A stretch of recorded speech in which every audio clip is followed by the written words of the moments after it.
Good morning, Kasturians, and welcome to video 4 of chapter 1 of history, the French Revolution.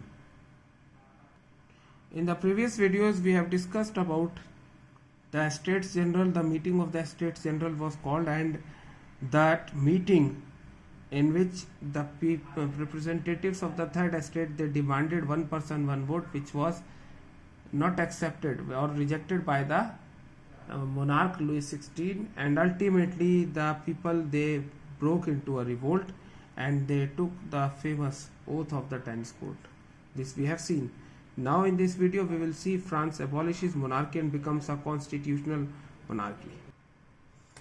On 4th of August 1789, the assembly, which was earlier given recognition by Louis XVI, that passed a resolution, and the feudal system of obligations and taxes was abolished.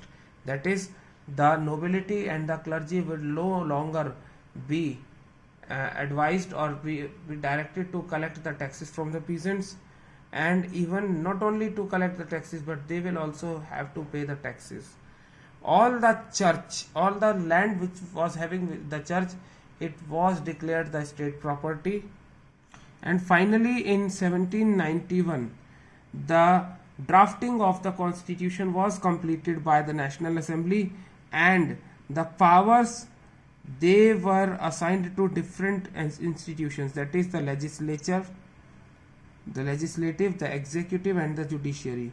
The judiciary, as we all know now today, that it comprises of the judges.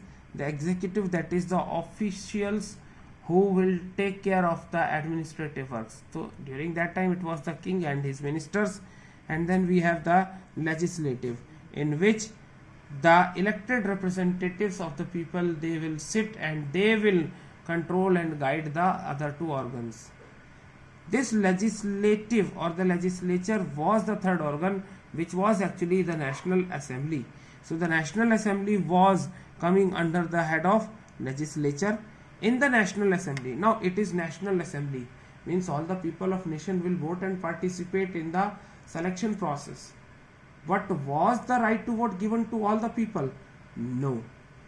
Only a few people, provided some conditions are there, they were given the right to vote, and such people who were given the right to vote were known as active citizens, and the remaining ones, including the women and the newly educated young people, they all were given the status of passive citizens, that is, they were not given any right to vote.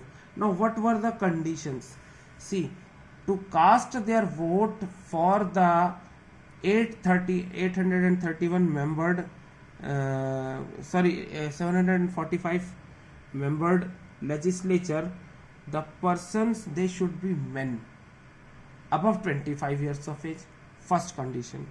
Second condition was there, that they should have some property by their name.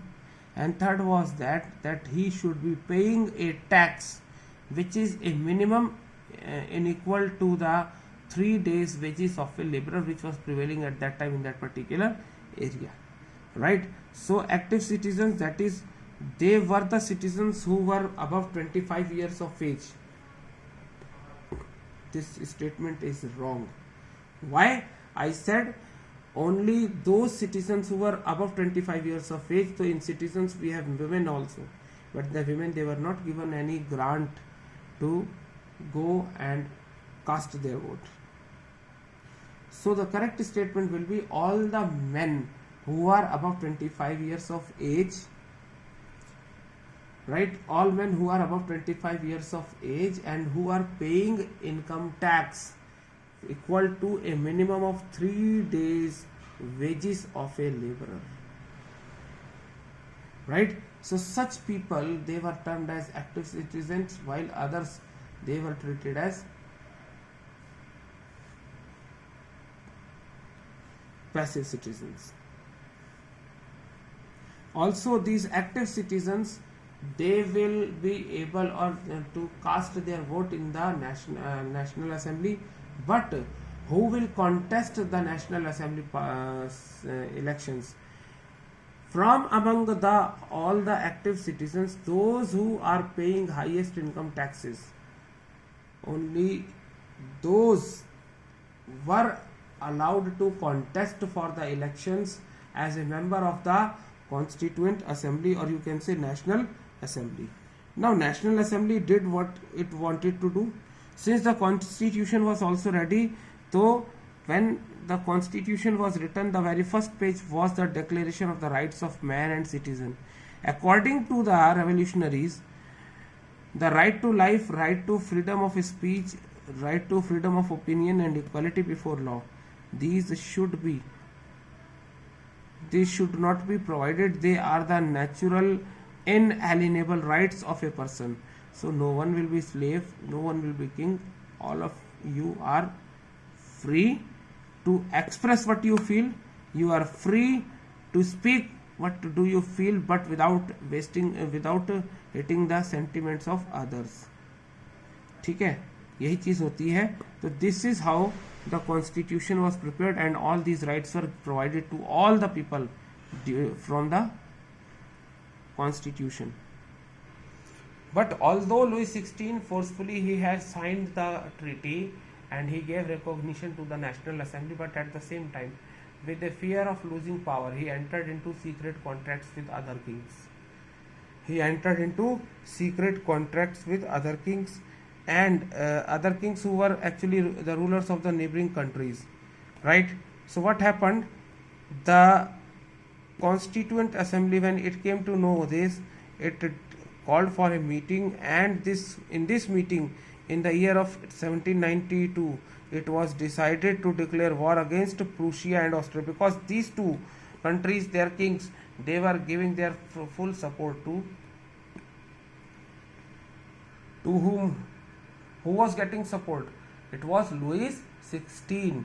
So the people, when they came to know, they started realizing this war not as a war between two countries, but it was like a war between two people, one who is in their favor and one who is against them. So it became a war of not of two countries, but of different people also. So the common people, they voluntarily they joined the army and they started fighting with the combined armies, and ultimately they won. But this war, it also brought about ruins, economic interruption and economic inequality. It is spreading and it is becoming more and more observable. So only women members they were left, and these women members, they were not able to cope up with the harsh physical labor which is required for agriculture, and after performing that they have to go for the domestic course which they, as a lady, they have to perform. So the women, they were basically suffering from this, and the people, the revolutionaries, what happened, their demands a bit, it changed. Kya? Ki the population, they were convinced kya कि the revolution should be continued, as according to 1791 only the richer people of the society, they have the right to vote, they do not right. Basically they wanted also, since all the men folk, they were busy in fighting with the collective army of Austria and Prussia, so in the city only poor artisans, that is shoemakers and all such people, they were remaining. So they started propagating the idea of nationalism, and they made a club which was known as the Jacobin Club, and the leader of that Jacobin Club was Robespierre, Maximilien Robespierre. So basically जो Jacobin Club है, that club was meant to discuss the idea of nationalism, and some of the Jacobins, what they did, they started challenging the nobles. How? By dressing themselves in according to them. This is all we have in this video. In the next video we will continue with the same chapter. Thank you and have a nice day.